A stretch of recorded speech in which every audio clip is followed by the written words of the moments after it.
રુદિયાને રોવડાવે રામનું રૂપ ધરું ત્યાં તો મને એવા એવા સંકલ્પ આવે. તમને બધા સંકલ્પ બદલાઈ જાય છે. હું તો જઈને કુબેરને એમ કહું છું, ભાઈ તારું તું રાજ સંભાળ લે, મારે નથી જોઈતું. મેં ખોટું પડાવી લીધું છે. આવા મને વિચારો આવે. મને લંકા નગરી છોડીને વનમાં જંગલમાં ભાગી જાઉં એવું થાય છે. ના ભાઈ ના, તમે વિચારો છો એવું નથી. સીજે ચાવડા સાહેબને જંગલમાં જતા રહેવાના કોઈ વિચાર નથી આવતા. તેમને હવે વિજાપુરથી ભાજપના ધારાસભ્ય બનવાના વિચાર આવે છે. એટલે જ મંગળવારે મંગળકામના સાથે ફોર્મ ભરી દીધું છે. એ પહેલા જનસભાને જ્યારે સંબોધન કર્યું ત્યારે અલગ જ અંદાજમાં તેઓ દેખાયા. ચૂંટણીની આ સિઝનમાં પક્ષપલટાની વાતો ખૂબ થઈ રહી છે, ત્યારે સીજે ચાવડાએ રાવણના વેશપલટાની વાત મૂકી. અત્યાર સુધી કોંગ્રેસમાં રહીને રામનું નામ લેવાથી દૂર રહેનાર ચાવડા સાહેબ 6 મિનિટ સુધી રામ રામ જપતા દેખાયા. વર્ષો સુધી કોંગ્રેસમાં રહ્યા બાદ સીજે ચાવડાએ હવે પક્ષપલટો કરીને કેસરી ખેસ ધારણ કરી લીધો છે. ત્યારે તેમણે રામાયણના પ્રસંગનો ઉલ્લેખ કરતા રાવણના વેશપલટાની વાત કરી કે રાવણને રાક્ષસ મિત્રોએ કહ્યું કે આપણે તો રાક્ષસ છીએ, આપણે તો સ્વરૂપ બદલી શકીએ. તમે રામનું રૂપ ધારણ કરીને અશોક વાટિકામાં જાઓ અને સીતાજી સાથે છેતરપિંડી કરીને લગ્ન કરો. રાવણ રામનું રૂપ ધારણ કરે છે અને રામનું રૂપ ધારણ કરીને અશોક વાટિકામાં જાય છે. તરત જ ગભરાતો પાછો આવે છે. રથ પડશે એક જેમ થઈ જાય છે, હાંપી જાય છે. બધા રાક્ષસ મિત્રો પૂછે, શું થયું રાવણ? લંકાધિપતિને શું થયું? કે હું નહીં પહેરી શકું, આ રામના કપડા હું કાઢી નાખું છું. મારે રાક્ષસ સ્વરૂપ બરાબર છે, હું રાવણ છું એ બરાબર છું. કે શું થયું? સાહેબ બહુ સારું કહ્યું છે. અને એની વાતમાં જે સારું કહ્યું છે કે રામનું રૂપ ધરું ત્યાં તો મને એવા સંકલ્પ આવે. આ રામનું રૂપ ધરું છું ને કપડાં પહેરું છું ને તો મને બધા સંકલ્પ બદલાઈ જાય છે. હું તો જઈને કુબેરને એમ કહું છું, ભાઈ તારું તું રાજ સંભાળ લે, મારે નથી જોઈતું. મેં ખોટું પડાવી લીધું છે. આવા મને વિચારો આવે. મને લંકા નગરી છોડીને વનમાં જંગલમાં ભાગી જાઉં એવું થાય છે. અને મને રામનું રૂપ ધરું છું એટલે મારા બધા વિષયો વણસી જાય છે. રામનું રૂપ ધરું ત્યાં તો મને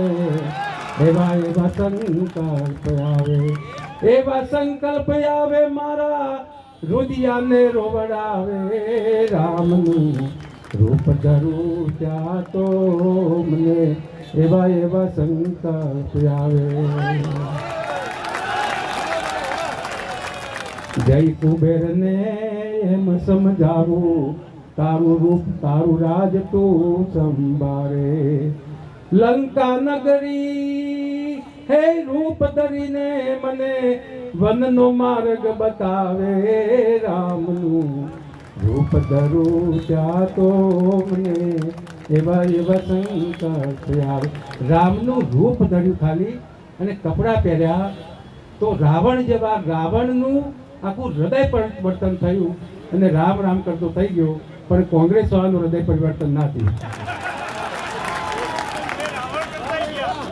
એનું હૃદય પરિવર્તન ના થયું. એ એમ કે છે કે તો કપોળકલ્પિત વાર્તા છે, રામ સેતુ જેવું હતું જ નહીં. સુપ્રીમ કોર્ટ નક્કી કરે કે રામ થયા કે ના થયા. રાવણના વેશપલટાના પ્રસંગના ઉલ્લેખ બાદ સીજે ચાવડાએ કોંગ્રેસમાંથી પક્ષપલટો કરનારા પોતાના બીજા 2 સાથીદારોને પણ યાદ કર્યા.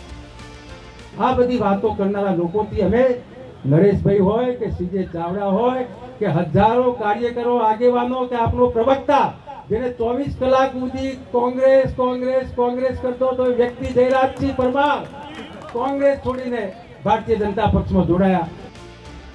રામ નામનો જાપ કરતા કરતા ચાવડાને એ યાદ આવી ગયું કે તેમનો જન્મ પણ જોગાનું જોગ રામનવમીના દિવસે જ થયેલો છે. ચાવડા અહીં જ ન અટક્યા અને પોતાને રામના દૂત ગણાવી દીધા. હું ગામ આવવાનો છું. 65 ગામમાં ફરી ચૂક્યો છું. 65 ગામમાં વાત મૂકી ચૂક્યો છું. આજે વિજાપુરના આજુબાજુના 7 ગામોમાં 4 વાગ્યા પછી જવાનો છું. આવતીકાલે રામ નવમીનો તહેવાર છે. જોગાનું જોગ જે કઈ નિર્માણ થયું છે તે મારો જન્મદિવસ પણ રામ નવમીના દિવસે થયેલો છે. મારા બા કહેતા હતા કે ડાભલામાં રામચંદ્ર ભગવાનનો વરઘોડો નીકળ્યો અને આપણા મોહલ્લામાં પિંપરાવાસમાં આવ્યો. એ 1:45 રામચંદ્ર ભગવાનનો વરઘોડો આવ્યો ત્યારે તમારો જન્મ થયો હતો. એટલે જોગાનું જોગ રામચંદ્ર ભગવાનના એક દૂત તરીકે રામચંદ્ર ભગવાનની વાયા નરેન્દ્રભાઈ મોદી અને અમિત શાહ અને ભાજપના નેતાઓની વાયા મારફતે તમારી વચ્ચે સંદેશ લઈને આવવાનું હતું કે જય શ્રી રામ, જય શ્રી રામ, જય શ્રી રામ. રામ પ્રત્યે જે નારાજગી બતાવી છે કોંગ્રેસ પાર્ટીએ, એનાથી ઘણા કોંગ્રેસીઓ અને ઘણા આગેવાનો આખા દેશના નારાજ હતા.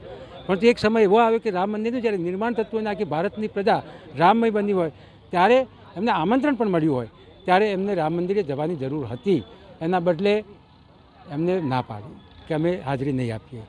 એટલા માટે મેં 19મી જાન્યુઆરીએ કહ્યું હતું કે હું મારી જાતને કોંગ્રેસમાંથી ભાજપમાં આવતા રોકી શક્યો નહીં. અને આજે ભજનમાં જે રાવણ રામનું સ્વરૂપ ધારણ કરે છે અને રામનું સ્વરૂપ ધારણ કર્યા પછી એને જે વિચારો બદલાય છે, એને સીતાજી જેને અપહરણ કરીને લાવ્યો છે એ પણ માતાજી લાગે છે. ભજનમાં આવું કહ્યું છે, મને માતા લાગે છે. મારા જેટલા વિષયો છે, મારો જે અહંકાર છે, એ બધું ઓગળી ગયું અને હું શાંતિ પ્રકૃતિનો માણસ બની ગયો. એટલે મારે રામ નથી બનવું. એટલે રાજા રાવણને પણ રામનું નામ લેવાથી, ભલે જુઠ્ઠું જુઠ્ઠું નામ લીધું તો પણ એનામાં પરિવર્તન આવ્યું હતું, હૃદય પલટો થયો હતો. પણ કોંગ્રેસીઓના દિલમાં કોઈ પરિવર્તન ના થયું. એના કારણે મારે કોંગ્રેસમાંથી ભાજપમાં આવવું પડ્યું અને ભાજપના વિકાસ રથમાં જોડાઈને વિજાપુરની જનતાની વધારે સેવા થઈ શકે, વિજાપુરનો વધારે વિકાસ થઈ શકે, એ માટે ભારતીય જનતા પક્ષમાં જોડાયો. આજે ઉમેદવારી પત્ર રજૂ કર્યું છે અને મને વિશ્વાસ છે કે આજે હજારોની સંખ્યામાં આવેલા અમારા કાર્યકર મિત્રોએ, માતા બહેનોએ, વડીલો, યુવાન મિત્રોએ મને સધિયારો આપ્યો છે કે આપણે 1 લાખ કરતાં વધારે મતોથી જીતીશું. ખાસ કરીને સાહેબ, જો પેલું ભજન હતું એના 2 શબ્દો જો અમારા દર્શકો સુધી પહોંચી શકે તો. ખોટો ખોટો હું જ્યારે રામ બનું ત્યારે સાચો હૃદયામાં આવે. સીતાજી મને માવડી ભાષે મારા વિષયોને વણસાવે. રામનું રૂપ ધરું ત્યાં તો મને એવા એવા વિચારો આવે.